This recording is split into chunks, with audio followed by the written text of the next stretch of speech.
द्रौपदी ने रो रो करके श्याम सुंदर को याद किया। स्वयं कन्हैया ने द्रौपदी की रक्षा की। श्री सूत जी महाराज कहते हैं सौनक ऋषियों 18 दिन में 18 छोड़ी सेना समाप्त हुई। युद्ध घनघोर युद्ध हुआ। दुर्योधन जिधर भी निगाह घुमाता है लाश इन लाश नजर आती है। अब तो दुर्योधन घबराने लगा और घबरा करके अपने पिता धृतराष्ट्र के पास पहुंचा।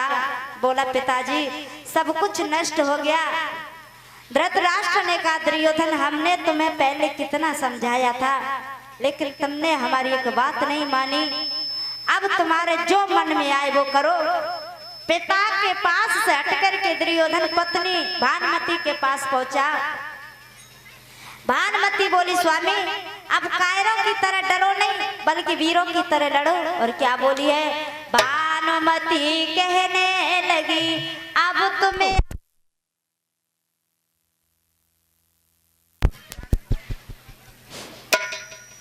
भानुमति कहने लगी अब तुम्हें आयो चेत और अब पछताए का करो जब चिड़िया चुंग गई खेत। अब पछताने से कुछ नहीं होगा। पत्नी के पास से हटकर मां गांधारनी के पास पहुंचा। मां गांधारनी का बेटा तू चिंता मत कर। आज भी मेरे पास मेरे अंदर ऐसी शक्ति है मैं तुझे वज्र का बना दूंगी। तेरा कोई कुछ नहीं बिगाड़ सकता। सिर्फ एक बार तू मेरे सामने नग्न होकर के आ जा। मैं तुझे अपनी आंखों से देखूंगी। तेरा शरीर वज्र का हो जाएगा। दुर्योधन ने कहा ठीक है। आज दुर्योधन नग्न अवस्था में मां गांधार से मिलने के लिए चला है। तब तक भगवान कन्हैया आए गए। बोले अगर ये दुर्योधन अगर ये इसका शरीर वज्र का हो गया इसे हराने वाला कोई नहीं होगा। तुरंत कन्हैया आए गए। बोले दुर्योधन कहाँ जा रहे हो? कहा मैं अपनी माँ से मिलने के लिए जा रहा हूँ। माँ से ऐसी अवस्था में? बोले हाँ मेरी माँ ने मुझे ऐसे ही बुलाया है। भगवान ने कहा दुर्योधन ने कहा तो शर्म करो। पहले छोटे आते अब बड़े हो ही गए। नग्न अवस्था में जा रहे हैं शर्म नहीं रही। ऐसी बुद्धि को विकृत कर दिया। तो दुर्योधन ने कहा तो मैं क्या करूं? भगवान कन्हैया ने कहा कछ मत करो अपनी जंघाओं को ढक लो बस। केला के पत्ता से दुर्योधन ने अपनी जंघाओं को ढक लिया और जाकर के माँ के सामने खड़ा हो गया। बोला माँ मैं आ गया। गांधारी ने कहा बेटा तू आ गया? हाँ माँ मैं आ गया। कुछ वस्त्र तो नहीं पहने हैं? नहीं मैया मैंने कोई वस्त्र नहीं पहना है। जैसे ही आंखों की पट्टी को हटाया गांधारी ने देखा कि जंघाएं ढकी हुई है। बोली बेटा ये तूने क्या कर दिया? आज तेरा सारा शरीर वज्र का हो गया लेकिन इन जंघाओं को तूने ढका है यहीं तू कच्चा रह गया बेटा। दुर्योधन को बड़ा पश्चाताप हुआ।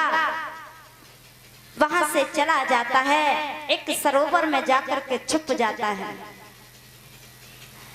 वहां पर जाकर के भीमसेन ने ललकार लगाई। जैसे ही ललकार लगाई तो पहली बार में नहीं आया। दोबारा लगाई फिर भी नहीं आया। जैसे ही तीसरी बार ललकार लगाई तो उठ करके भीमसेन के आगे खड़ा हो गया। जैसे ही पहुंचा है घमासान युद्ध हुआ। तुरंत भीम ने दुर्योधन की जंघाओं को फाड़ दिया। अब तो दुर्योधन घायल अवस्था में पड़ा है। मां गांधार ने जब दुर्योधन से मिलने के लिए आई तो मां गांधार से दुर्योधन ने कहा मैया सब कुछ नष्ट हो गया। मां गांधार ने बोली बेटा आज तेरी समझ में आ रही है सब कुछ नष्ट हो गया। आज तुझे याद आई है? सुन लाला। और कहा बोली मां गांधारिन बेटा आज तुझे धर्म की याद आ रही है लाला?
पछता रहा है।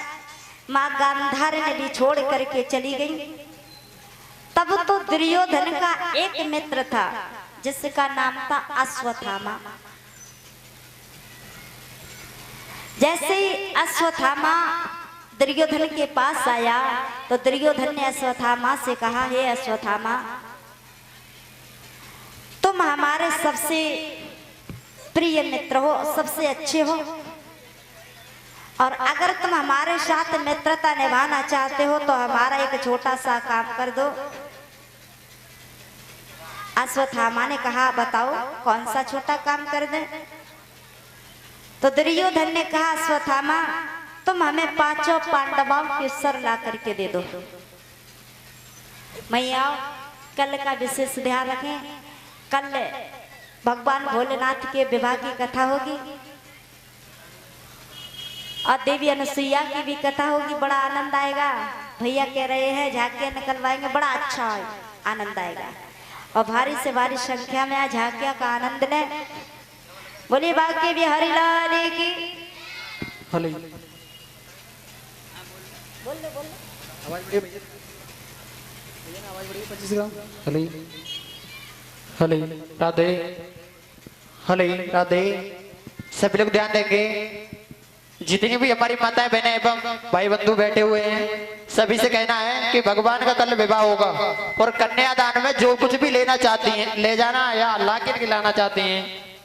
देखिए कूलर है, फ्रिज है, कुछ भी दान करना चाहते हो वो लेकर के आ सकते हैं। पंखा, कूलर, बेड, अलमारी, जो भी है XYZ, कुछ भी लेकर के आना चाहते हो, दान में देना चाहते हो, वो कर सकते हो। बस बस बस बस ठीक है। कोई भी शब्द कहो प्रेम से कहना चाहिए, तुम्हारी तरह ना, ठीक है। बोलिए बाकी बिहारी लाल की। लाओ चाहे कछ मत लाओ, लेकिन सब आइए जरूर, ठीक है। हाँ, या आए के न भगवान कन्हैया के दरबार में थोड़ी सी भीड़ भाड़ हो जाएगी तो मेरे कन्हैया भी खुश हो जाएंगे कि हाँ ऐसे ग्राम दत्तावली के इतने हमारे भक्त आए हुए हैं। अच्छा एक बात बताऊं, आप सभी से कहते हैं इस गांव में तीसरी कथा है, गांव के 1 महीने के अंदर ऐसे कितने माताएं बहनाएं हैं और भाई बंधु हैं जो श्रीमद् भागवत कथा को देखने आए। एक बार हाथ ऊपर करना, जितने भी हाथ ऊपर करें जो श्रीमद् भागवत कथा को देखने, ऐसे कर दो देखने आए ऐसो। हाँ ये देखने वाले हैं, और जो श्रीमद् भागवत कथा को सुनने आए हैं वो जरा हाथ ऊपर करना। यानी सुनने वाले और देखने वाले दोनों की वोट बराबर है। कोई बात ना, आज तो देख लो चाहे सुन लो, लेकिन कल से जरूर सुनने आना और भारी से भारी संख्या में। बोली गोविंद भगवान की। थोड़ी देर कथा और होगी, उसके बाद परिषद महाराज आरती को तैयारी करें, आरती जलाने की। तो देखो अश्वत्थामा चला है।